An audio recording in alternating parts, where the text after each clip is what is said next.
Today we're going to be talking about the 7 things you better ask if you're going to buy a house or a condo or even a mobile home here in Southwest Florida.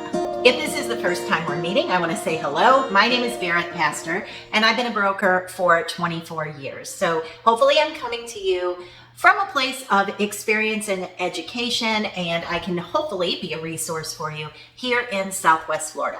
Now, my area of expertise is really as far south as Naples. I do work a little bit of Marco Island, but mostly Naples, and then as far north as Fort Myers, including a little bit of Cape Coral. So I work that whole stretch.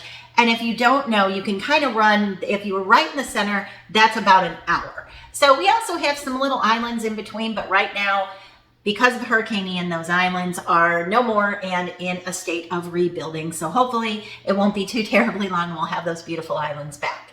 So that would include Sanibel, Matlacha, Fort Myers Beach. So just to kind of give you that little bit of a rundown, we are still in a state of rebuilding in those areas.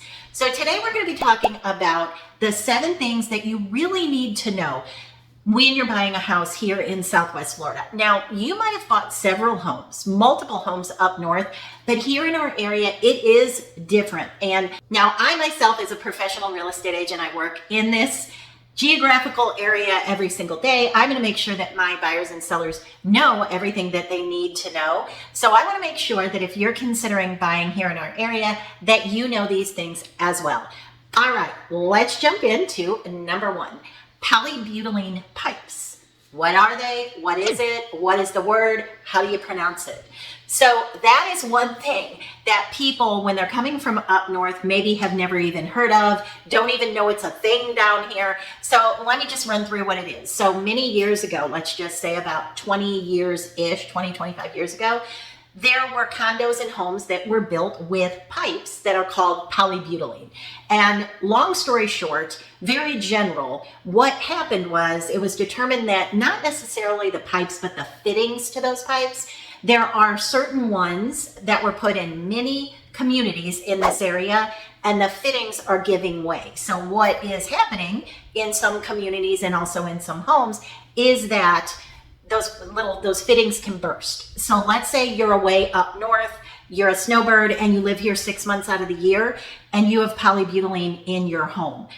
If you left the water on, which you should not, but if you did, or even if you're away for a weekend, I've seen it happen with that as well, and those pipes burst or that fitting burst, you can end up with really serious water damage, and not just that, but also mold.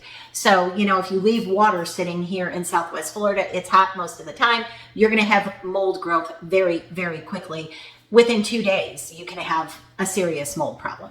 So polybutylene pipes, also known as poly pipes, that is something that you want to be aware of. Now also, I myself will add in another layer of contingency in a contract, because if there are polybutylene pipes in a home, you could really have trouble getting your home insured, or you could not be able to get insurance at all. So it's really something that you need to be aware of. And on most of our disclosures, not all of them, but most of them, that question is asked. The problem is that a lot of sellers will mark don't know. So it's up to us, myself and you, to make sure that you do know. All right, number 2, insurance is higher here. Why is insurance higher? A lot of times when people put a home under contract here, and then you go and you call your insurance agent, and you're probably calling your insurance agent up north, and let's say they're with, let's just say they're with American Family. I don't even know if American Family's in business anymore. I'm just making it up. So let's say they're with American Family and you're bundled, and so you call them and they say, oh, we don't insure in Florida. And then you start calling a lot of other insurance agents and they say the same thing. So here's the thing. A lot of insurance companies that you have up north, they don't insure here. So you don't have the advantage necessarily of being able to bundle your home and your cars and maybe your boat or whatever it is you have.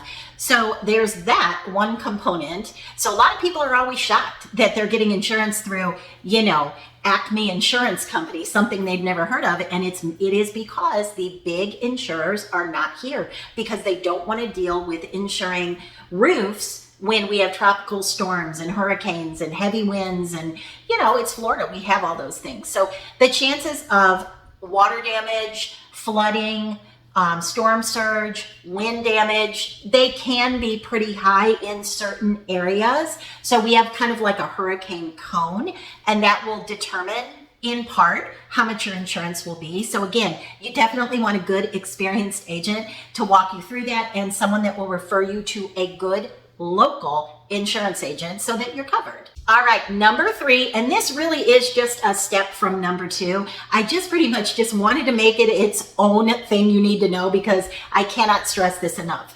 Do not be shocked that the big carriers are not here. Now, as of the filming of this video, I know of 2 big insurers that are still here, but keep in mind, we are right after Hurricane Ian, so I can't say that they're going to be here next week. I don't know, but right now today, State Farm and Progressive are here in Florida. No one else, no other big carrier that I know of. In fact, I've just had this conversation with 2 of my buyers this morning, and they're saying, why am I being asked to insure through, Jolly Ranchers Insurance Company or whatever? I'm making it up.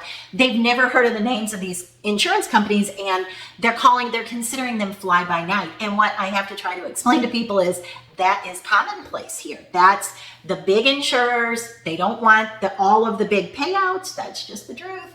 And so that's what we end up with here. But again, if you're working with a reputable insurance agent, we should be able to kind of weed through that a little bit so that it works for you and you're covered appropriately. Okay, number 4. Flood insurance. So a flood insurance premium is going to be on a lot of insurance policies. Now, you might say, well, why? Well, I'm not going to be right on the Gulf of Mexico. I'm not going to be right on the bay or right on the Caloosahatchee River. Why would I have to pay flood insurance? So here's the reason why.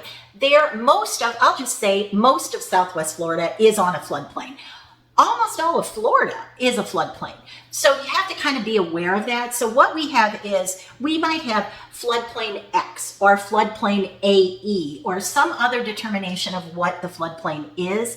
And that in part determines how much your flood insurance is going to be. It could be as little as $200 for the year, which is almost nothing, to as high as, honestly, right on a river, I've seen it as high as $8,000. I don't want you to get scared off if you want something on the water, because we do have a layer of protection in most of our contracts, and any good agent will make sure that you're covered there as well, that you do have that insurance contingency, so that if your insurance is sky high and you didn't realize it was going to be, that you have an out in the contract and you can zigzag.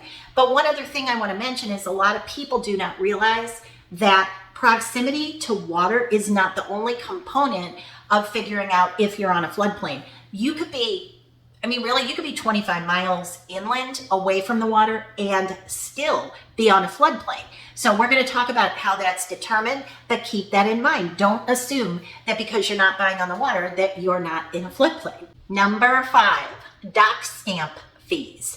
Now, I hear this all the time from my buyers when they see this on their estimated net sheet, kind of that preliminary HUD that you get when you're going to buy a home or buy a condo, and they give you your breakdown of numbers.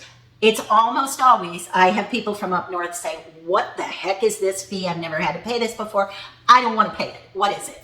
Well, it's non-negotiable unless you negotiated your dock stamp fee on the front end to be paid by the seller, which would be pretty unusual because it's coming from your loan, your mortgage, your indebtedness. So if you're paying cash, don't worry about it. But if you're bringing a mortgage, it's going to be 35 cents per $100. So just to give you an example, if your mortgage, not your purchase price, but if your mortgage is $400,000, that's going to equate to about $2,200 that you're going to pay. That's going to be part of your closing costs at closing. So be ready for that.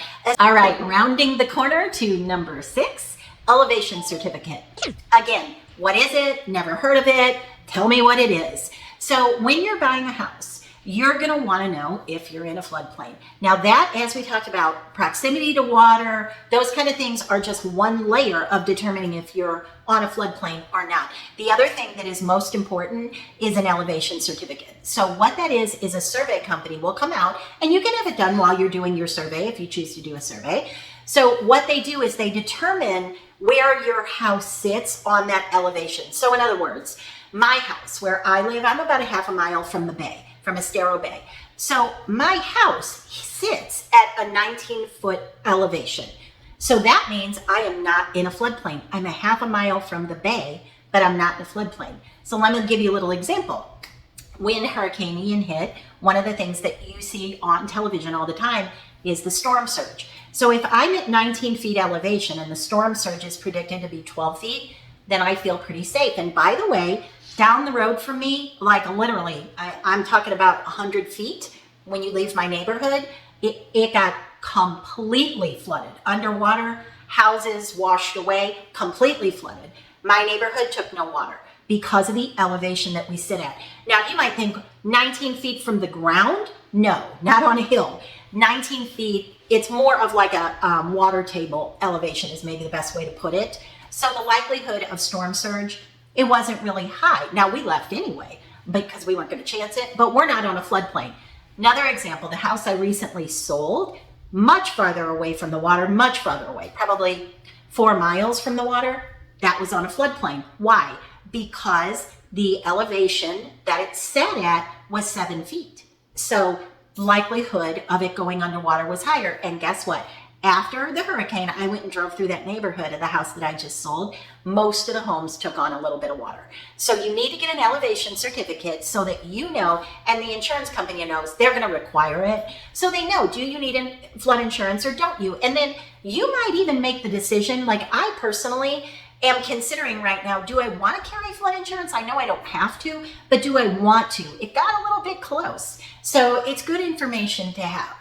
And then lastly, number 7 is a wind mitigation report. Again, most people up north, they don't know to ask for it. They don't have any idea what it is. And as a professional agent, you have to make sure that your buyer knows what that is. So when you have a building inspection, you put a home under contract, you have a building inspection contingency, you want to make sure that part of that inspection is a wind mitigation report.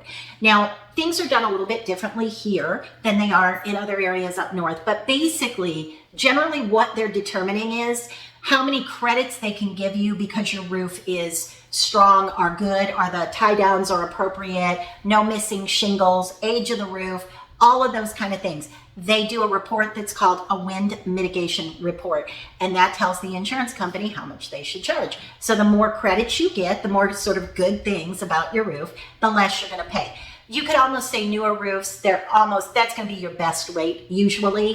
Older roofs, so if a roof is more than 20 years old, right now it's almost impossible to get it insured. All right, those are my top 7 tips for things you better be asking before you buy a house here in Southwest Florida. And as always, if you have any questions for me, please leave them below. I'm happy to answer them. And if you have a need really anywhere in the US, if you're looking here in Southwest Florida, I am happy to help you myself or someone on my team. We are more than happy to help you in our area, but we do have a networking group that covers the entire US. So if you want me or someone on my team to personally vet an agent in another state for you, we're happy to do that as well.